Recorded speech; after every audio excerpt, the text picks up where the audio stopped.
Globoscan é uma organização, uma consultoria internacional de 30 anos já. Nasceu como uma organização de pesquisa de opinião. Então ela tem como sua essência pesquisar e buscar evidências no mundo exterior a respeito e gerar insights para os negócios, ou seja, orientar os negócios a partir de evidências que estão do lado de fora deles, né?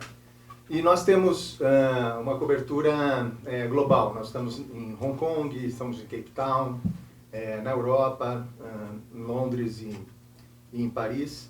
E na América do Norte também, em Toronto, onde é a nossa sede, em São Francisco e agora aqui em São Paulo. Eu vou trazer para vocês um material que é muito, muito, muito recente. Ele ainda está para ser lançado até o final deste mês e no início de agosto. A Globoscan tem feito ao longo dos últimos mais de 20 anos, a gente já está no ano 22 dessa pesquisa. A gente tem feito uma pesquisa que procura cobrir pelo menos 20 países no mundo. Esse ano nós cobrimos 25 países e é uma pesquisa com consumidor, em torno de 1.000 entrevistas em cada um desses 25 países. Uma parte dessa pesquisa ela é fundamentalmente voltada para entender a visão dos consumidores a respeito do mundo, né? E esse ano a gente está iniciando um movimento que vai continuar nos próximos muitos anos, onde grande parte dessa pesquisa ela é focada para a gente perceber quais são as tendências dos consumidores a respeito de uma vida saudável e sustentável. Como eles encaram isso, o que é isso para eles e como eles olham isso no presente e no futuro. Então, o que eu trago para vocês é um primeiro recorte dessa pesquisa. Tem alguns dados globais e tem alguns dados nacionais, Brasil no caso, que nós estamos praticamente fechando agora nessas próximas semanas e que vão gerar um grande relatório. Nós temos patrocinadores globais e patrocinadores nacionais para essa pesquisa e agora em agosto a gente começa a fazer uma distribuição mais ampla para todas as empresas, para todo o mercado. Tudo tem a ver com confiança.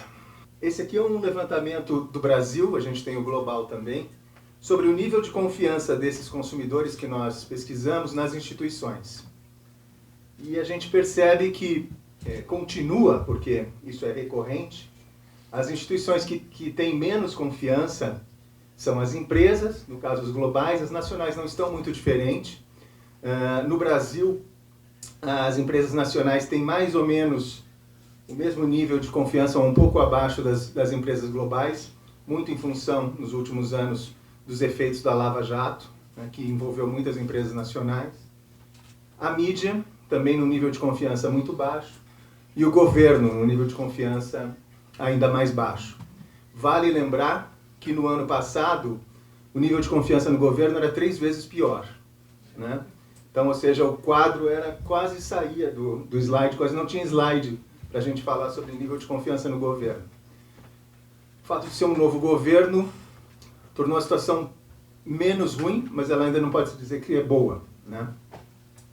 E a confiança maior dos consumidores está em organizações da academia, nas ONGs, nas Nações Unidas e nas entidades de caridade, fundações e instituições. Aqui a gente não pode... Isso é recorrente, repete-se há alguns anos, né? E não cabe a gente, por mais que a gente discorde de algumas dessas organizações, ir contra o fato. O fato é, o consumidor considera essas organizações, essas instituições importantes e confiáveis, né? Eu acho que a gente tem que entender esse fato. E a gente percebe, e aqui vem um exemplo, que de quando em quando surge um grande vilão, né? O grande vilão da vez, nesse momento, são os plásticos, né? É o plástico, né? É o uso indevido do plástico, sobretudo o plástico de uso único, né? Que é aquele plástico descartável que nós utilizamos uma única vez, que não tem uso contínuo e que você abre alguma coisa e põe no lixo, ou utiliza rapidamente e põe no lixo.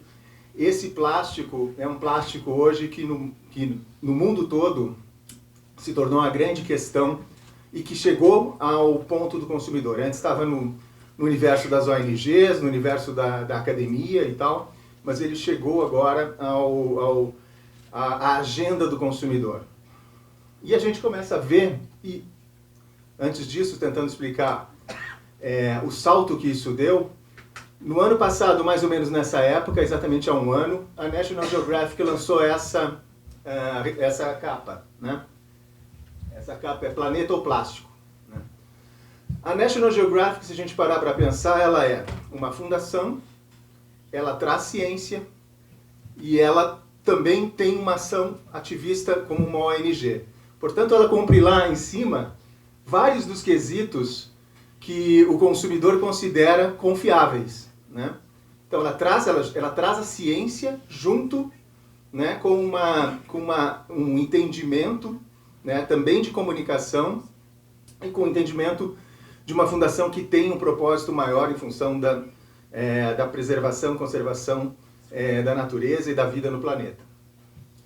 Então, a partir do ano passado, quando essa capa global da National Geographic começou a circular, a gente começou a ver um movimento em cadeia de banimento, um tanto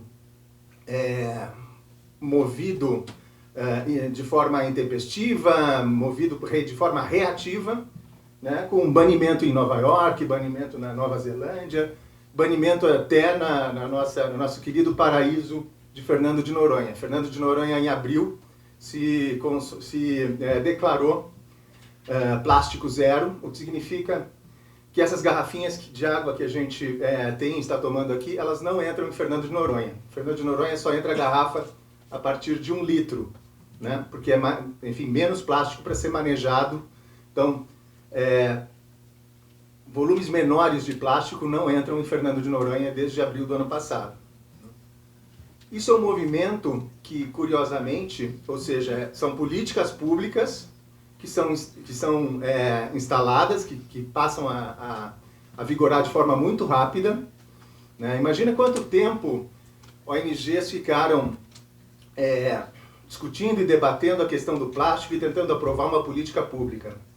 No momento em que o consumidor disse, isso é importante para mim, a política pública andou mais rápido do que qualquer outra gestão que nós tivemos ao longo de não sei quantos anos, ou que alguma ONG teve ao longo de não sei quantos anos, né? Isso é importante que a gente tenha essa consciência de que, embora o consumidor ainda esteja distante da questão que nós estamos discutindo aqui, né, que é o uso, a produção sustentável, né, da carne, o movimento que pode acontecer, caso o consumidor desperte para esse tema, ele será muito mais rápido do que todas as gestões que todas as ONGs já fizeram ao longo do tempo. Esse é um ponto que eu acho que merece atenção. E a gente vai olhar então para o brasileiro, que parece esse brasileiro aí que não dá muita bola para nada e tudo mais, mas ele é o mais atento e consciente em relação ao meio ambiente na nossa pesquisa no mundo. Quando a gente pergunta para ele se ele acha que como indivíduo ele não pode fazer nada pelo meio ambiente, a gente coloca essa afirmação e pede para ele concordar ou discordar, ele é o povo que mais discorda dessa afirmação. Ele acha que individualmente pode fazer algo, pode fazer mais, pode fazer algo para salvar o meio ambiente. Nessa pesquisa nós também temos a Argentina. A Argentina está numa posição também razoável ali, de negação dessa afirmação. E quando a gente faz uma pergunta que é mais ou menos oposta, que é justamente o que é bom para mim como consumidor, normalmente não é bom para o meio ambiente, o brasileiro é aquele também que mais concorda com essa afirmação. O brasileiro sabe que faz, que consome, que toma atitudes que são boas para ele, mas que não são boas para o meio ambiente necessariamente, né? Está muito distante da média global. Mas existem, e aí a gente vai perceber, bom, mas se o brasileiro sabe disso, por que ele não age, então, de forma diferente, né? Existem uma série de barreiras socioeconômicas, culturais, que estão presentes e que pautam a nossa atitude, né? Eu me incluo naturalmente nesse grupo que não é coerente em relação a atitudes. Então, por exemplo, e o brasileiro tem uma tendência a colocar, né, a responsabilizar os outros, né? Então, se a gente for ver, ele coloca que não há muito suporte do governo para agir de forma mais sustentável e que não há muito suporte e apoio das empresas para agir de forma sustentável. Então, se a gente olha esses dois elementos aqui, governo, né, o brasileiro acredita mais do que a média mundial de que não tem suficiente apoio do governo para agir, e as empresas também, aqui. Né. Depois vem uma série de outras argumentações, não sabe o que fazer, não tem informação suficiente, e por aí vai. De um modo geral, o setor de alimentos é bem avaliado. A gente também tem um slide que eu nem trouxe aqui, mas que mostra quais são os setores que você considera que mais atendem às suas expectativas do ponto de vista de performance, né? E o setor de alimentos normalmente é o segundo. O primeiro é tecnologia, o setor de alimentos é o segundo. E há uma grande expectativa, né, das pessoas. Aqui também a gente está olhando um quadro que mostra o mundo todo. Há uma grande expectativa das pessoas sobre as ações sustentáveis do setor de alimentos, né? Aqui estamos falando do setor de alimentos de uma forma bem ampla. E a gente vê questões ligadas a não agredir o meio ambiente, questões ligadas à oferta de produtos, questões ligadas a garantir o tratamento justo aos fornecedores, a toda a cadeia, aos fazendeiros, produtores, né? E por aí vai, inclusive aqui com ajuda, né, ao desenvolvimento de uma dieta nutritiva e saudável. Quando nós fazemos mais regressões e não vamos apenas numa resposta simples, a gente tem um mapa muito interessante sobre as atitudes e comportamentos e atributos que os consumidores têm em relação a essa tal vida sustentável e saudável, né? Aqui nesse quadro a gente mostra da seguinte maneira: quanto mais alto está o atributo ou comportamento, significa que mais relação ele tem com uma vida saudável e sustentável. Então, o consumidor considera que esse atributo tem mais a ver com uma vida saudável e sustentável.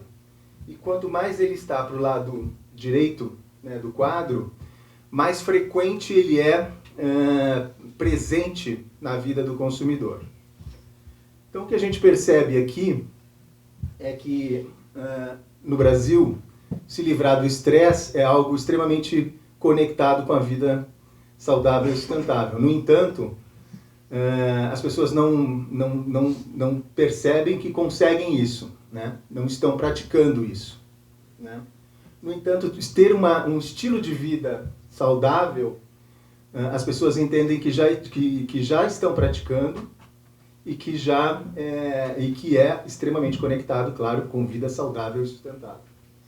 E outros elementos vão surgindo e tal.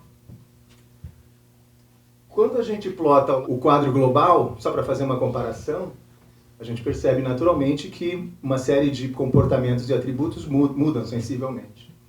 Mas a gente vê, por exemplo, que, falando de um assunto aqui que é correlato e que é de interesse de todos, que o vegetarianismo ganha importância em relação a uma vida saudável e sustentável, né, no mundo todo. Está crescendo, né? No Brasil ele ainda é emergente, ainda está numa situação onde o consumidor não percebe a ligação de vegetarianismo com uma vida saudável e sustentável, né?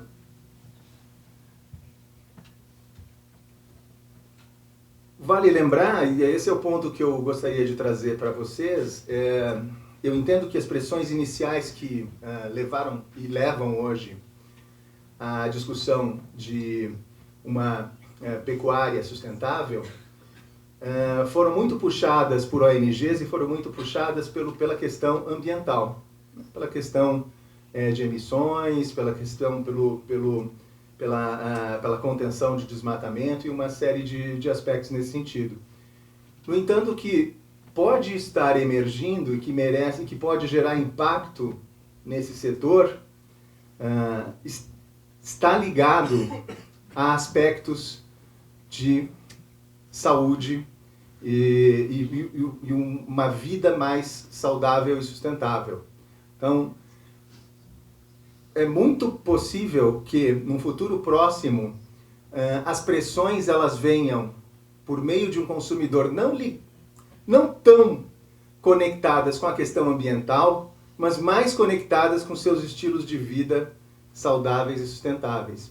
Então aqui fica um ponto de atenção para algo que parece ainda encoberto na conversa, mas que eu acredito que muito brevemente poderá surgir. E a grande questão, fundamentalmente, fechando aqui, é que muitas dessas mudanças de hábitos de consumo, elas ficam gestando por um bom tempo, né, entre os consumidores. Elas não aparecem claramente e tal. E quando elas aparecem, elas se movimentam muito rapidamente. A gente não consegue entender como algo que parecia encoberto se torna tão impactante, tão atraente, tão... na verdade, estava sendo... né, estava talvez num inconsciente coletivo sendo maturado e aquilo vem à tona, e quando vem à tona vem muito mais rápido. E vale lembrar que quando o consumidor provoca e adere a uma determinada forma de pensar, atitude, comportamento, ele tem impulsionado muito mais rapidamente a mudança de política pública do que gestões longas que vêm sendo tomadas e que já foram tomadas e continuam sendo tomadas por organizações que muitas vezes têm inclusive mais base que o próprio consumidor a respeito disso, mas tem menos poder de influência no poder público, né? A gente percebe então essa forte consciência ambiental dos brasileiros. Isso é um aspecto interessante, apesar de uma pouca ação, né? E cada vez mais um engajamento dessas pessoas, desses consumidores, em saudabilidade, em olhar sua forma de consumir, ou começar a conectar sua forma de consumir com saudabilidade, com uma vida mais saudável. Então esse é um aspecto que merece a atenção de todos e que pode ser que muito brevemente seja algo que impacte, né, todo o setor. Obrigado.